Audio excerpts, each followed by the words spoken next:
Ito pong Thursday, Friday, Saturday, Sunday. Ang pinag-uusapan po yung 13-11. Yan.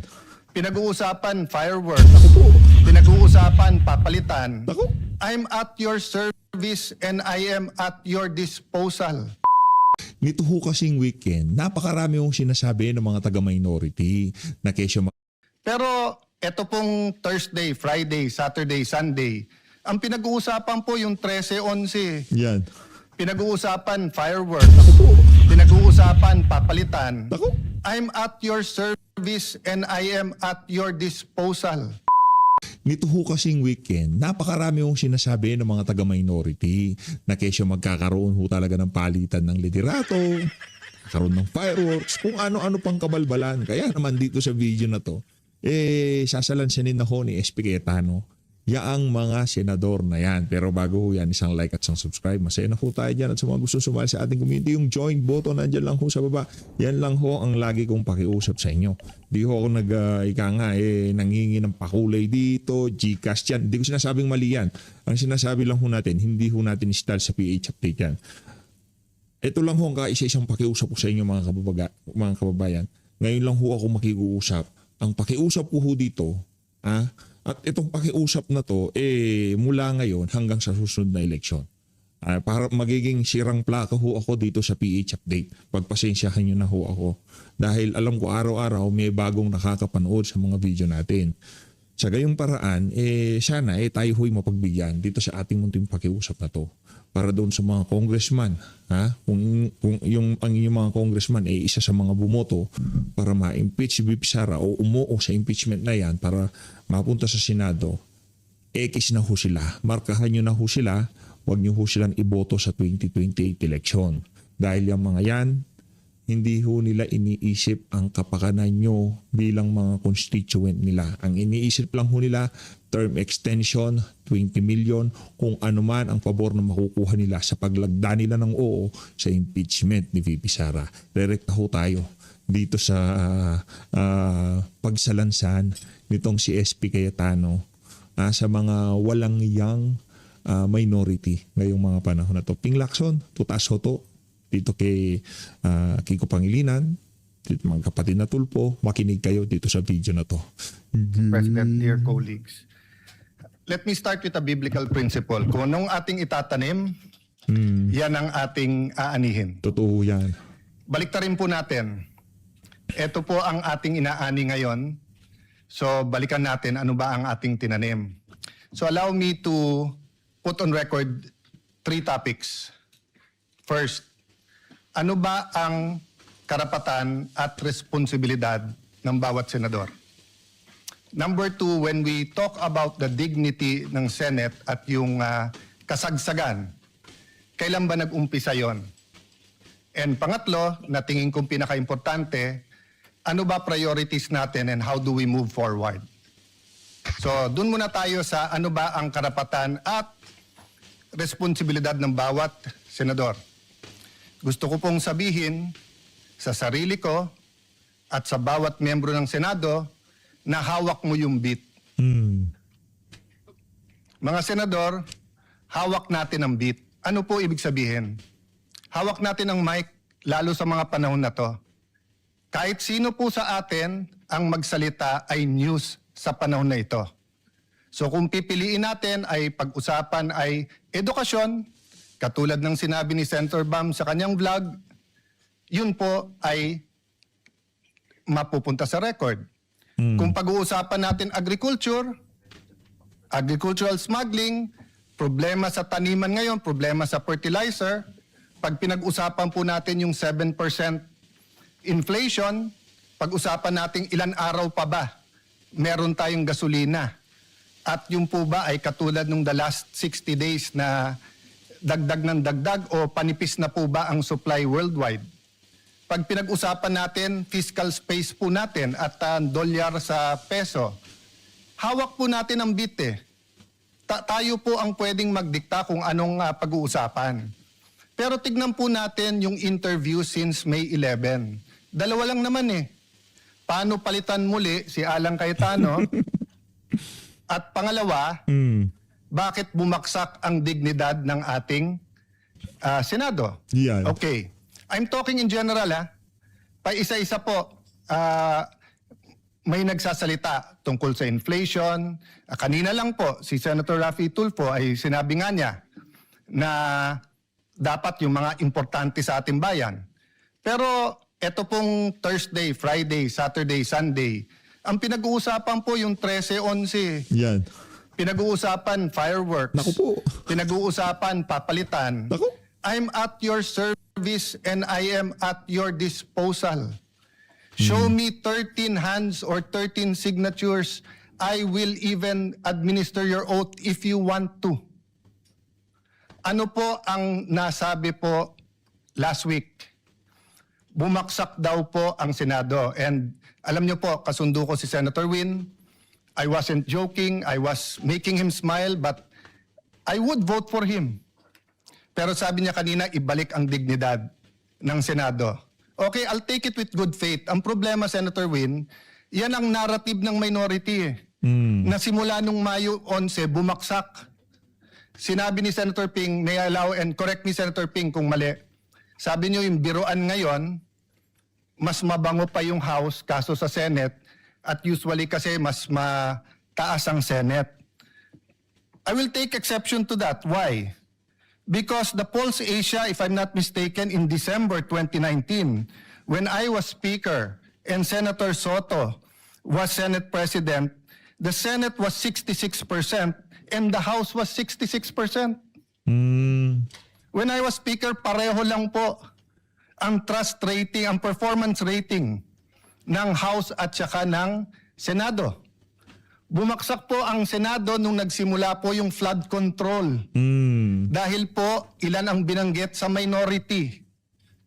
Pero ilang beses po sinasabi ng minority, bakit ganon? Kapag ka minority, may insertion daw. Pagka majority, amendment. Una, napakaraming ghost, tapos konti na lang. Tapos si Senator Jinggoy, ganito daw in-insert, tapos nung sinupina ng ombudsman ang LBRMO, yung pong may hawak ng dokumento, wala naman pala. Naku. I won't go into that because I do respect the hard work that every single senator, may it be Senator Marcoleta, may it be Senator Erwin Tulfo, or our chairman, Senator Lacson. I respect the work. I disagree on many things, but I do not criticize. Did I say bumaksak dahil sa'yo? Sa'yo? Wala po. Kasi hawak natin ang bit eh. Sasabihin nyo po, yes, but 24 tayo, yes. Pero kung 11 sa atin ang sinasabi, ang problema ay si Cayetano, palitan yan, at 13 naman tayo na nagsasabing con-as yan, at impeachment yan, etc. yan, edi 24 na tayo na yun ang pinapakinggan ng tao. Hindi inflation, hindi yung ekonomiya, hindi yung teenage pregnancy, hindi yung tumataas na bilang ng mga may AIDS, hindi yung problema sa PhilHealth, hindi po nakawalan ng flu vaccine ng ating DOH. Napakarami pong issue. Mr. President, bakit po ba na yung linggo ng May 11 ay naging napaka-masalimuot para sa atin? At yun po ay naging bullseye para sa marami. First of all, hindi po nanggaling sa bagong majority na kapag ka nag-take over etong majority na to, ay i-dismiss po ang impeachment. I-delay ang impeachment. Magiging partial ang impeachment. Kailan po niyo ako narinig na sinabi ko yung dating majority o minority ngayon, pagka kayo ang majority, siguradong ma-impeach, siguradong guilty si Vice President Sara? Wala po. Kasi nire-respeto ko politika nyo. Pero once na mag-oath kayo, naniniwala ko, impartial na kayo. Mahirap maniwala. Mahirap sa mga statements nyo tungkol sa Vice President. Mahirap maniwala na kayo'y magiging impartial. Di ko nilalahat. Kerisa, Ilan lang po mahirap sa inyo. Kerisa. But I recognize Risa, it's tsaka the same Kiko. for us. Nahihirapan kayo maniwala na yung ilan sa amin na malapit sa Vice President, ako personally, malapit ako sa dating Pangulo. Hindi po ako malapit sa Vice President. Pero kung ako'y maniniwala na kayo'y pwedeng maging impartial, why can't you give us the benefit of the doubt that we can also be impartial? Even Senator Padilla, who's very close to the Vice President, na ang dami ng statement, sabi niya, kaya nga nagsasalita bago mag-oath kasi once na mag-oath, susundin niya yun. Ako po'y Kristiyano, siya po'y Muslim. Pero pareho kaming naniniwala, brother, di ba? Na once nag-oath ka, kasalanan sa Diyos ang wag sundin yung oath. So, Madam President, it's a two-way street. What's the difference? The difference is the minority keeps speaking outside the session hall na hindi natin basta't masagot. Senator Amy is speaking in the session hall na lahat sila ay pwedeng tumayo. Number two, outside the session hall, walang out of order. Dito po meron. I'll go to that later kasi meron naman po tayong rules at may way forward tayo. But the first thing po, yung binansagan po ang majority na ang dahilan daw po ay yung impeachment. We've proven that wrong. In fact, I'll ask for another caucus tomorrow to finalize matters regarding the impeachment because on Thursday, may final meeting naman yung secretariat, yung magiging clerk of court, and we want to get your inputs. Secondly po, Senator Bato, he's a member of this establishment. He is entitled to go here and to vote. Bakit naging issue na pumunta dito para bumoto lang? The leadership of the Senate determines the direction of the Senate. The Senate is the last line of defense when it comes to democratic issues or issues that affect our democracy. That's been the history of the Senate. Ngayon ho natin na-appreciate na yung Senado talaga last bastion of democracy, no? Talagang pinatunayan ho yan noong umupo itong si SP Cayetano. Hindi dahil sa gusto nating maupo yan. Hindi dahil ika nga tinuturing nating kaalyado yan. Kasi nung panahon ni Tuta Soto, parang wala nang pag-asa eh. Lahat na lang ng ahensya ng pamahalaan, lahat na lang ng maliban sa Korte Suprema, ito'y labagang kontrolado nitong administrasyon na to. Diba? Ano ho ito eh? Kasi yung sa Korte Suprema, oo, pag nagsalita sila, pinapakinggan sila ng sambayan ng Pilipino. Pero pagdating ho doon sa mga pulisiya, doon sa kagaya ng mga panggigipit sa mga kalaban sa politika ng administrasyon, hindi naman sila basta-basta makakapagsalita. Diba? Di sila action hanggat walang nagsasamba ng petisyon. Pero dito kasi sa Senado, talagang kung ano man ang nangyayari sa lansangan, sa bayan ng Pilipino, social media, mainstream media, lahat ng nangyayari pwede kong talakayin. Diba? Pwedeng tumayo, pwedeng mag-privilege speech. Kaya talagang totoo ho yung ika nga bansag dyan sa, dyan sa bulwagan na yan. Last bastion of democracy. Martial law and after martial law. Kaya nga yun ang hinala bakit inabolish ng martial law. Because the independence of the Senate is very important. Yun po ang ginamit sa akin ni Senator Coco then Senator Tito Soto, who I respect. During Duterte's time, sabi nila, we have to have an independent Senate. Wag si Alan kasi masyadong malapit. Well, I'm the first one now of 4 SPs since 2022 na hindi ko makiklaim na malapit sa presidente. Have any one of you given us the benefit of the doubt that we will have an independent Senate? Hindi ko na narinig yun eh. Panay sinong malapit sa Malacanang? O yan, walang gagawin niya kundi lalabanan ng Malacanang. Eto, ganyan. Yan ang usap-usapan. That's the not so secret. Why can't we bind together minority majority and be an independent Senate? Not to confront the executive, to collaborate, but also as checks and balances. Last point po before I go to a way forward. Ba't ba nag-umpisa to at ba't ba nangyari yung May 13? Can you show the video kung anong ginawa sa ating empleyado? Madam President, can I have permission? This is a very short video. It's of public record. I just like, and I want to honor Senator Migs kasi siya tumayo at sinabi yung ginawa kay Terence Lim ay hindi tama. But I didn't know na ganito pala ang problema. Wag na yung buong video ng buong pangyayari ng May 11. Yun lang pong ginawa kay Terence Lim.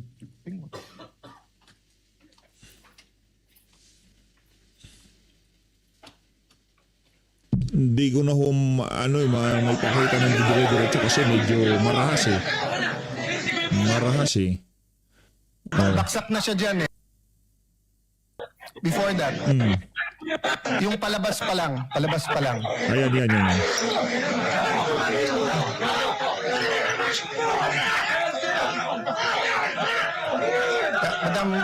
Madam Chair, may I ask, kahit na naghalo yung video, but yung yung palabas pa lang, Tatapang ng mga taga-NBI oh.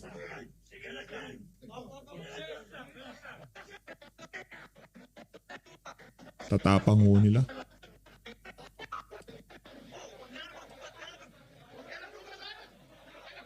Ayun oh.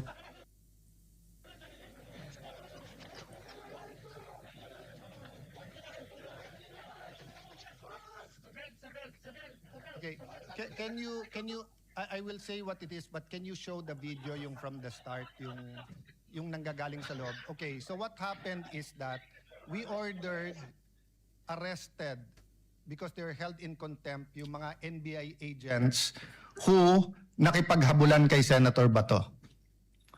When they were leaving the building, nagtutulakan, kinuha ng mga taga-NBI at ginulpe si Terence Lim. Yung Just isa- to clarify so that everyone knows, Terence Lim is Senate is Security. Senate OSA our OSA. employee. Yes. At yung isang taga-OSA naman ay hinarangan at tinabayhan ng isang taga-NBI. Nung gulpi at dapa na siya, lalo pang ginulpe, ayaw siyang palapitan sa medical. Mga At nung sindikato siya'y eh, no? binuhat, dinadala siya at pinusasan at dadalin siya sa sasakyan ng NBI para dalhin sa NBI. Okay? That's inside our premises. Have I heard anyone say that the dignity of the Senate is at stake here because the NBI ay nanggulpe sa loob ng ating premises, ayaw sumunod sa order ng Senate President at tinatakot pa ang ibang OSAA at isasakay sa kotse at dadalhin sa NBI. Isa lang po sa minority ang narinig ko po. Si Mig Subiri, former Senate President. Did you ever hear me say anything about that? No. Because we're all waiting for the independent investigation. Do you have Ano na? Sinasabi ko sa the inyo. video para kitang-kita? Guys, kanina ko pa sinasabi, excuse me, Madam President. We have the video. Can you show the whole video? Pakita. Kahit yung Yes. yung palabas pa lang, kahit na sabihin yung hindi kitang-kita siya doon. Mula sa simula, please, yung video. Yung palabas pa lang sila Terence doon sa harap. Who's in charge of the video? Parang ayaw ata. Yes, may we request While they're preparing it, Madam Chair, technical to show the video this is from the what start. will set the tone of why our OSAA was on high alert on Tuesday and Wednesday. And that is why they were wearing vests, and that is why they had to have weapons. Because the NBI was treating the Senate like a palengke. Oh, ayan po. Is that it? Binaboy.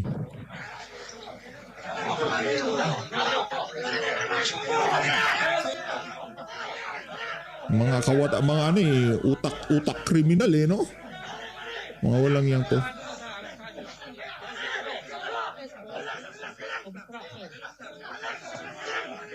The person in white on the ground is Terence Lim, OSAA, And all or those Senate who are Security. holding them back are NBI. Yung NBI pa ang pumipigil. Ang pulis nakatingin lang. Yeah, continue the video.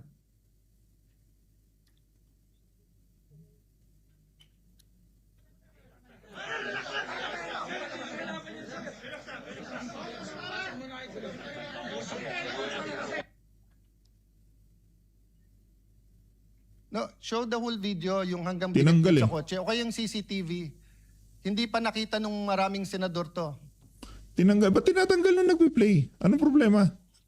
Madam Chair, that's one reason na hindi ko sinisisi yung iba sa minority. Kasi ako mismo, hindi ko nakita yung buong video. That's why I have communicated to everyone, including to the NBI. Mag-inhibit sila, tapusin natin ng buong buo. yung investigasyon para makita natin kahit yung yung CCTV muna. But the point is, Madam Chair, paglabas pa lang dinukot siya, ginulpe, ayaw palapitan sa medical. Isipin niyo po, sa loob ng sarili nating remember, Madam President, this is not a department. We're not the DOJ, the DOLE, DSWD. We are a branch of government. The Constitution says we are a co-equal branch. Ang usaa ba pwedeng manggulpe sa loob ng Malacanang? Ang usaha ba pwedeng manggulpe sa loob ng Supreme Court? Pero ba narinig ko yung dignity natin, New-Rock? Yung ating dignity ay giniba dahil sa NBI? Wala po eh. Si Alang Cayetano pa rin ang pinagbibintangan nyo. Bakit ako ba nang gulpi dyan? Hindi po ako ang pumayag.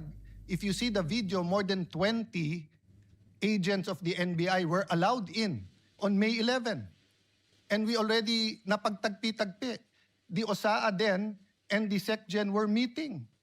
They even inspected the helipad and all parts kung saan pwesto yung mga NBI. So again, at this point, I'm not making a conclusion. At this point, I'm not pointing fingers. So let me move to the last point. Moving on, moving forward. Do you have the video ba? Pinakita nyo na kanina yung CCTV. Kinainanay, parang ayaw pakita Yan, palabas pa lang. Yan.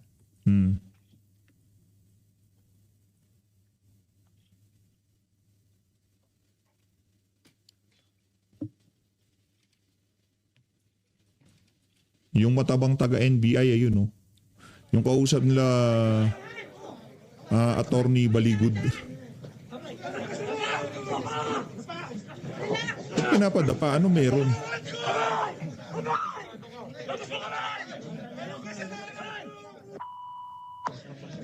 Grabe yung mga taga-NBI. Parang mga sanggano, eh.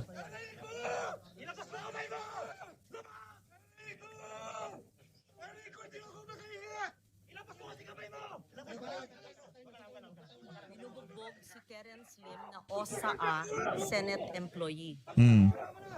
Binubugbog ng NBI sa loob ng Senate premises. Grabe. At nung binugbog na, ayaw pandalin sa medical. Ayan, nakatayo na. Oh. Footage ng GMA yan. May footage din na. Dinadala sa kotse ng NBI. Ang kakapal na mukha itong mga taga-NBI na to. Pwede ba yung Grabe. usaan na kunin ang taga-PSG at isakay ng sasakyan ng Senate? At pwede ba yung usaha pumasok ng Supreme Court at kunin yung isang security ng Supreme Court at isakay? Kakapal na mukha itong mga taga-NBI na to. Yan, pinusasan. Isasakay sa sasakyan ng NBI.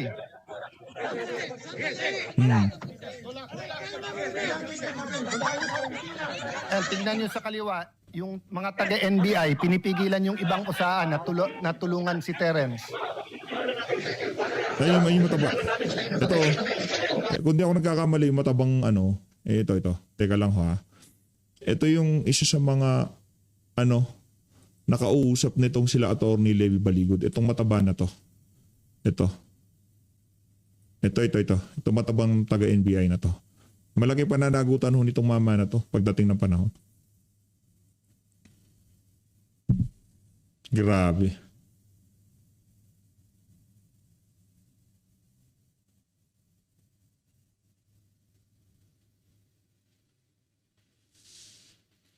Pero tahimik lang si Tuta Soto dyan. Si Risa Ontiveros. Wala silang pakialam dyan. Wala silang pakialam. Chacha.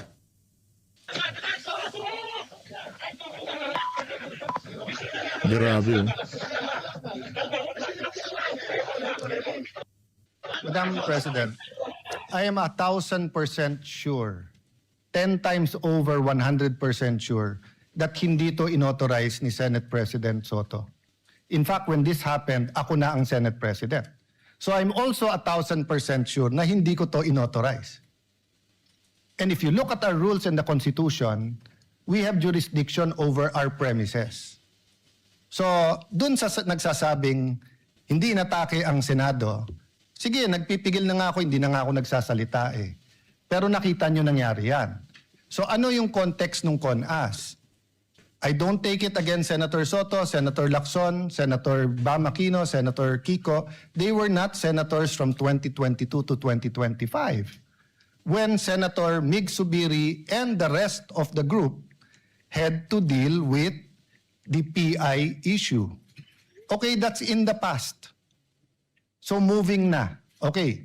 So I think lahat naman po tayo na ilabas na natin ang ating mga opinion. And I'm not stopping anyone from talking. It's a holiday on Wednesday. It's a day that Muslim Filipinos will be celebrating. Dapat makiisa po tayo sa paniniwala ng bawat isa out of respect, not sa same paniniwala. And I'm not suggesting we stop talking about politics. I'm suggesting number one, na pagbigyan ako ni Senator Amy na i-withdraw instead of ipa-strike off. Bakit po? Nakalagay kasi sa rules natin, any statement, and I paraphrasing, no, that offends a senator or the institution.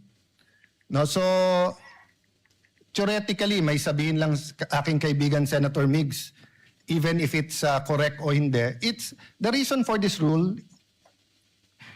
What rule is that? That's yeah.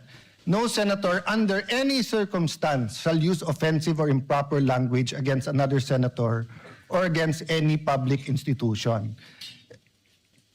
This has happened many, many times in this August hall. This has happened.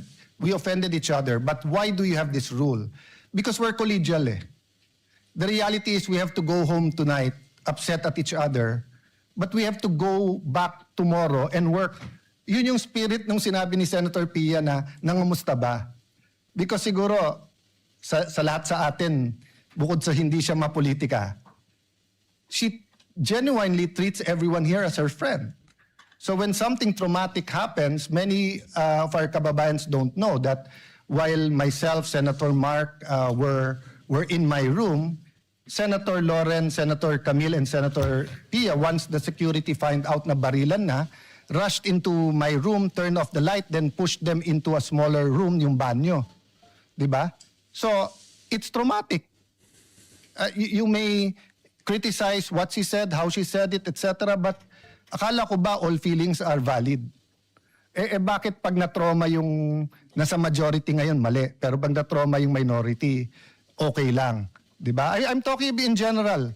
Whether you talk about green, yellow, pink. So, labas na ako dyan. Hindi naman ako Senate President ng buong bansa in the sense that I'm not elected like the Vice President and the President.